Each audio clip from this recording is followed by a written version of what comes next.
Hi, you guys. So, it's been a little bit longer than anticipated for our next video upload, but I suddenly had the urge today, and the urge has been building up in the past week, to come onto YouTube and just tell the story of my time in India.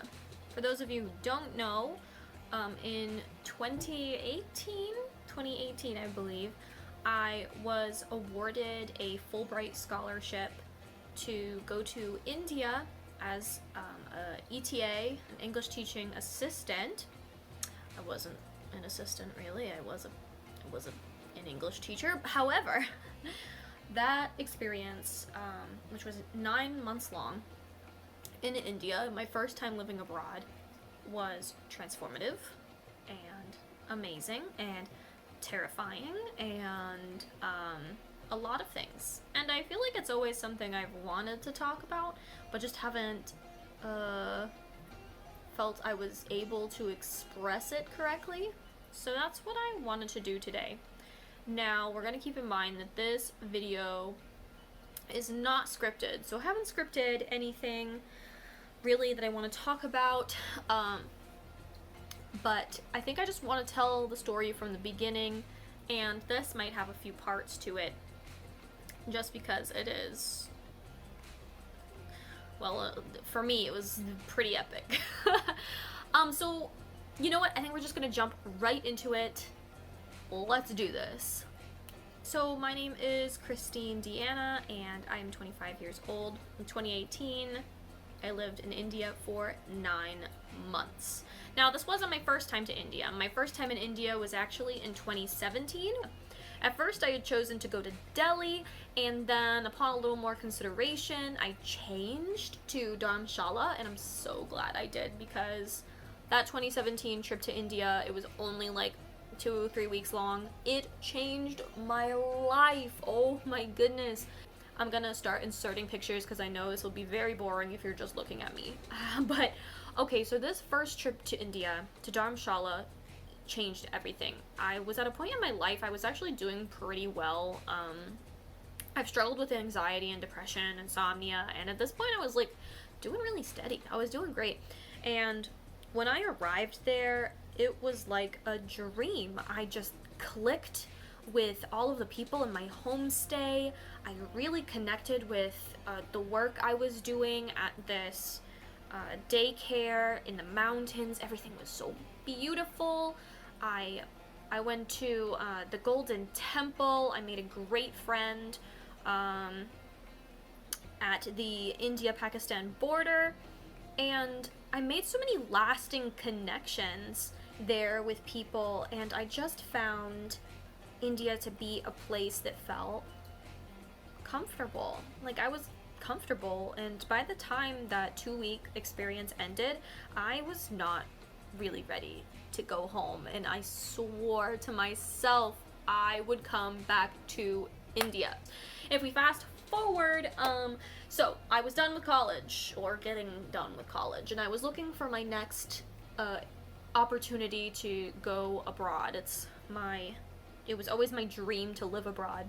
I wanted to join the Peace Corps from like the moment I knew the Peace Corps was a thing. I knew that that was my life dream and that's what I wanted to do. However, because of my history with depression and anxiety, they denied my application, despite the fact that everyone I had ever known who was a Peace Corps volunteer said that I was like the perfect candidate.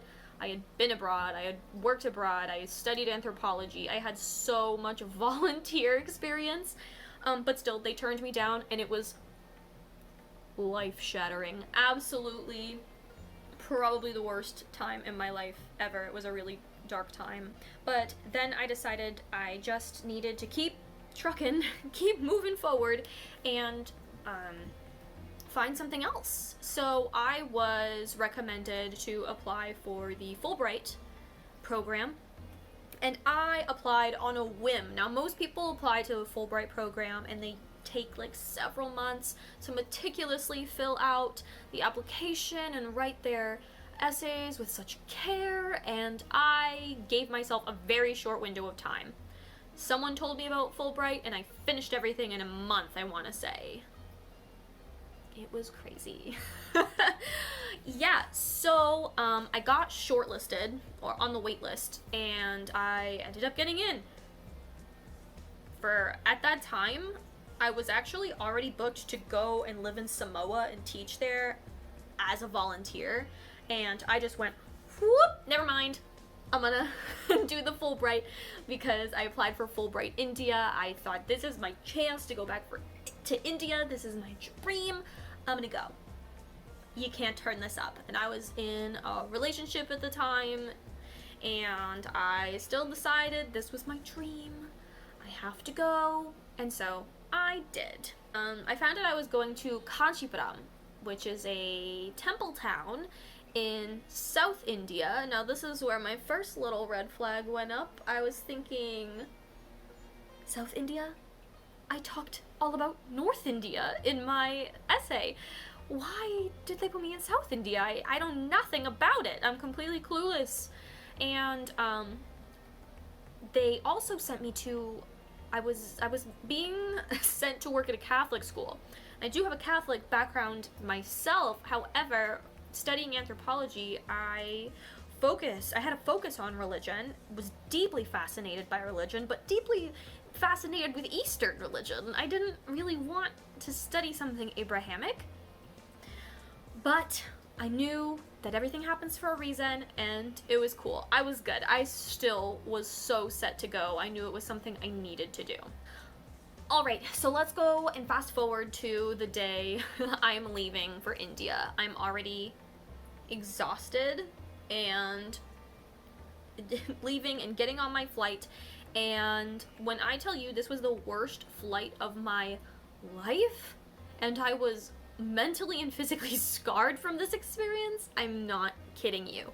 I was nauseous for like the 10-hour plane ride. I was in and out of the bathroom, if that's TMI, I don't know. I had to like tell one of the flight attendants I am sick and I think I'm gonna pass out. And the flight attendant was like, oh, how long have you been traveling? Have you been drinking? Have you been eating? And I had been drinking and eating very little, but I was so exhausted, and he said that's probably it. And definitely my anxiety was. And then I arrived in Delhi with all of the other Fulbrighters, and when you leave the Delhi airport in the summer, it's just heat, wall of hot. Not humid at all, dry, hot heat, just whoosh, smacks you in the face. And I remember I was going to get my money changed. I was going to exchange some currency, and I literally collapsed onto my bags and like held onto my chest and was like and I remember just hyperventilating and being like, I haven't even spent one day back in India and I'm already dying. I don't think any of my cohorts even noticed that I was like having a mental breakdown. But I was. So then we take our little bus ride back to the hotel that we're staying at. It took forever, and I am just feverish. I'm sick. I think I'm gonna pass out. My anxiety is through the roof, and I think I'm gonna die. And we had a 3-day orientation, which I remember nothing about because I was so sick. So sick. We ended up having a doctor come to the hotel because so many of the people in my cohort were ill, and I ended up talking to the doctor. It was kind of weird. I brought him up to like my hotel room, and then we had this like private consultation, which I was so uncomfortable, but I wasn't ready to fight anybody at this point. I was not ready to say anything. I just wanted to see the doctor. But I ended up having a fever and an infection. I had some sort of sinus infection. So I was actually very sick. Like I wasn't just faking. It wasn't just anxiety. I was actually sick. So I was put on antibiotics upon just arriving in India, and let me tell you, it didn't end there. I was on antibiotics so many times while I lived in India. It was ridiculous. I got sinus infections like nobody's business. I was sick more often than I was not. after the orientation in Delhi, we were put into our respective like area groups. So my area was the Chennai area for South India and Tamil Nadu.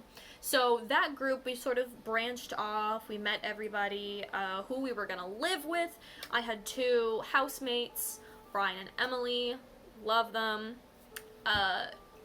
So we branched off. We flew to Chennai, and then after our little afternoon orientation there, they shipped us off to our respective cities. So I knew nothing about Kanchipuram. I heard that it doesn't have a nightlife. It's very old-fashioned. There's 1,000 temples. It's known for selling wedding silk saris. And that was all anybody had to say. And it was kind of a joke ongoing through the grant that we just kept saying, like, you know what? That's all they told us about Kanchipuram, but, like, that's kind of what Kanchipuram is. Like, there's not a whole lot to talk about in terms of what happens there. It's known for temples. It's known for beautiful saris. It's not rural, but it's not really a city either. It's, like, right in the middle. It's busy. And, yeah. So we're being shipped off, and I am filled suddenly, after being so sick, I'm filled with this inspiration, like, I'm gonna see this city, I'm gonna live here, I'm gonna run this town, I'm gonna have such a great time, this is gonna change my life, alright? So I was brought back to, ready to live my life. And then we arrived. And it was intimidating. So, my first time in India, right, it was in Dharamshala, and this is like a very spiritual, quiet place. Mountains. It wasn't like chock full of people. I did go to Amritsar, but even that didn't feel quite as like stifling as Kanchipuram kind of felt. So immediately a little bit intimidated. I will insert some pictures. I don't have a lot of pictures from that first day. I remember in our hotel room there was a sign that said close your windows because beware the monkey or something like that. We joked about that. I laughed until I cried because I felt like I was going out of my mind a little bit. We've arrived. We've arrived in Kanchi. That's our loving name for Kanchipuram. We arrived in Kanchi, and I'm scared. It's my first time living abroad, and this is not what I imagined. This is not Dharamshala, this is not Mumbai, this is not Delhi, this is Kanchi, and it's different, and it's not what I expected. And now I have the most complicated relationship with Kanchi. Oh, it was a roller coaster. So we go to our school, and we meet the principal.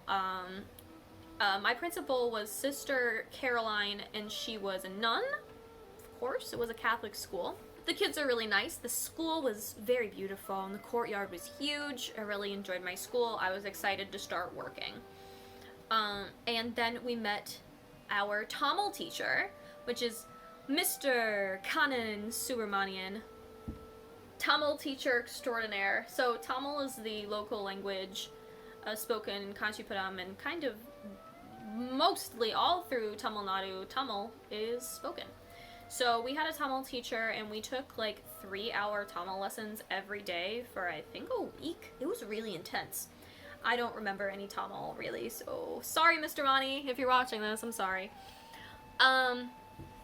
It's a beautiful language, and you should see it written. It's gorgeous. I'll put a picture. So, Mr. Mani goes and brings us on this temple tour, and I'm absolutely in awe. I can't stop asking questions. I'm starting to feel a little bit closer to Kanchi, and it feels like everyone we run into is so eager to talk to us and so interested that we're there, because Kanchi is like not a place that foreigners visit.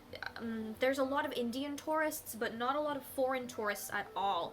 If you see a foreign tourist in Kanchi, like, even we stared, because that's weird. We were the only ones that we even knew of. So I'm having the time of my life on this temple tour, and I am just really excited to start doing this thing. We find our apartment, we sign the lease, we We meet our landlord and his wife, the Venkatesans, so Uncle Venk and Auntie.